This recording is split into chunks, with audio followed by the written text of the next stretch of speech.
If you're the sort to enjoy game shows, you've probably heard, if not seen, of Ellen's Game of Games. The show ran on NBC for 4 seasons, with the first season premiering in 2017 and the most recent in 2021. Unfortunately, it was revealed recently that the show would not be returning to screen for a 5th season. In this video, we'll be discussing whether Ellen's Game of Games is truly saying goodbye in 2022. First, Ellen's Game of Games comes to an end. The unscripted series followed Ellen DeGeneres and her fellow announcer and sidekick Steven Twitch Boss as the duo leads the contestants through a series of games. All the contestants compete to win a cash prize of $100,000. The premise of the show isn't much different from the Ellen DeGeneres show. On the 18th of January 2022, NBC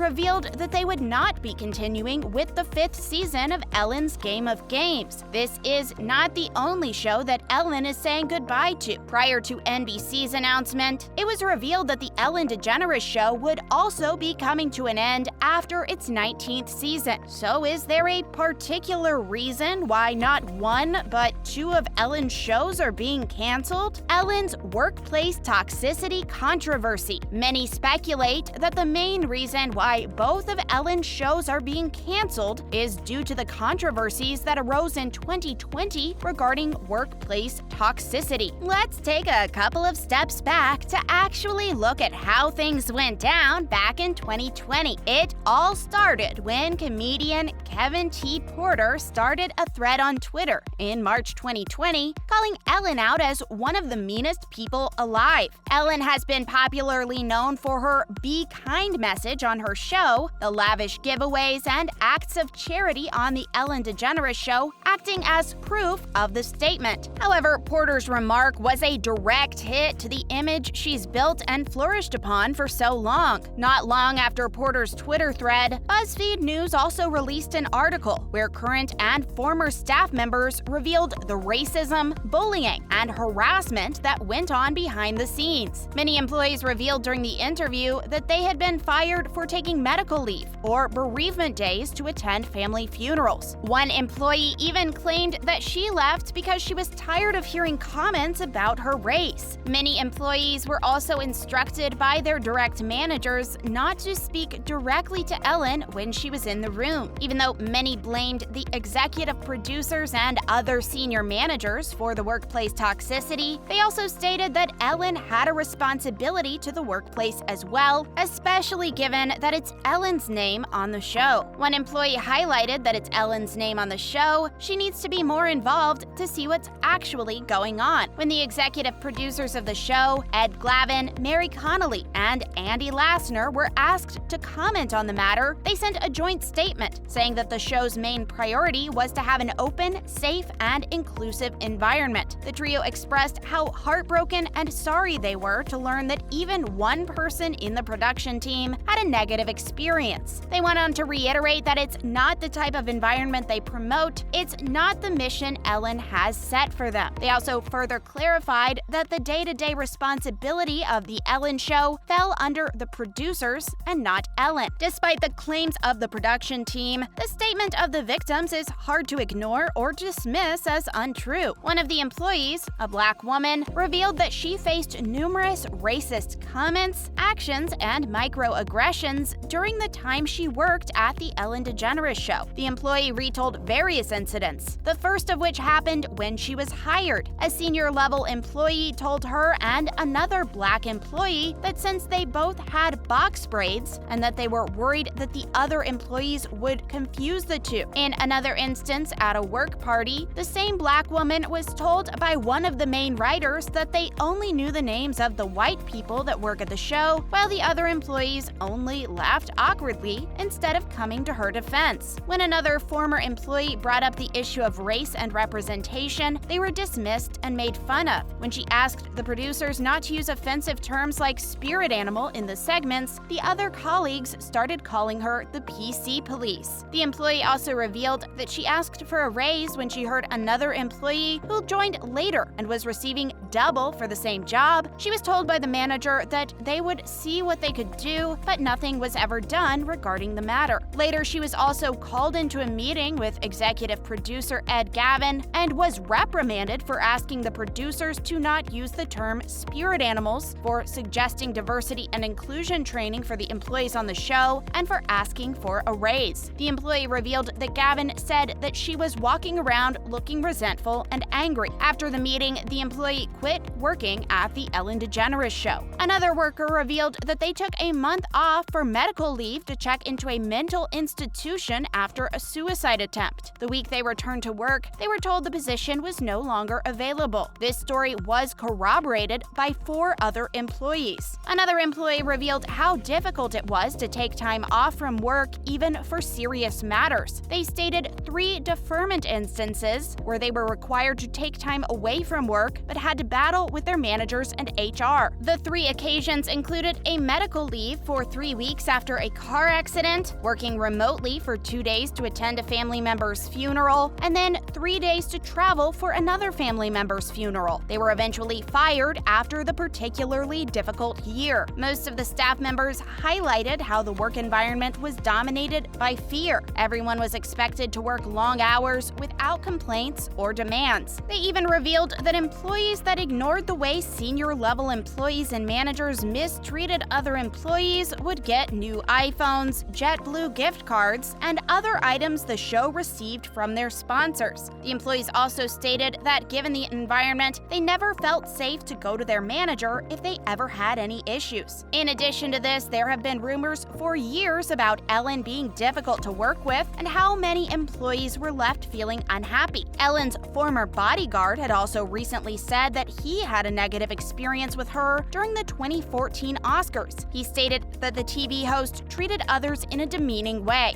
Why were Ellen's shows canceled? So were these controversies the reason why both of Ellen's shows were canceled? In May 2021, Ellen revealed in an interview that the Ellen DeGeneres show was not ending because of the controversy. She stated that if the controversy was the reason for the show's ending, she would not have returned in 2021. Ellen went further to state that the whole controversy hurt her a lot, enough to make her reconsider returning to the show. The TV host claimed that it was devastating. Ellen said, "I am a kind person. I am a person who likes to make people happy. Does a kind person need to vocally reassure others about their kindness? We'll let you be the judge of that." Prior to the interview, Ellen addressed the allegations on the show's season 18 premiere. The show host addressed the matter directly. She acknowledged the allegations and stated that they're making the required changes to improve the workplace environment. However, she did not go into details regarding what changes were being made. Regarding the ending, she stated in the interview that she had signed for 3 more years 2 years ago. So in a way, she always knew that the show was coming to an end with season 19. Ellen stated that she thought over the decision for a while and that her instincts told her it's time. Despite Ellen's claims, one can't ignore the plummeting ratings of her show ever since the allegations have surfaced. It's the same for the Ellen DeGeneres show as for Ellen's Game of Games. The latter was clearly an attempt to start with a clean slate with the same team, the same content, just a different name. Yes, even the team was the same. Executive produced by Ellen, Lehman, and Glavin, as well as Mary Connolly and Andy Lasner, among others. Given the ratings and as a consequence of NBC's plans for canceling the game show, it seems that the audience still hasn't gotten over Ellen and her staff's behavior towards the workplace toxicity allegations. Ellen and her team have stated that they don't condone workplace toxicity and that they are all kind people. However, actions speak louder than words, and we guess time will tell if the production has really learned its lesson. As for now, it seems they'll have to pay for the consequences of their actions. In this case, it means plummeting ratings and show cancellation. That's all for today. Thanks for watching.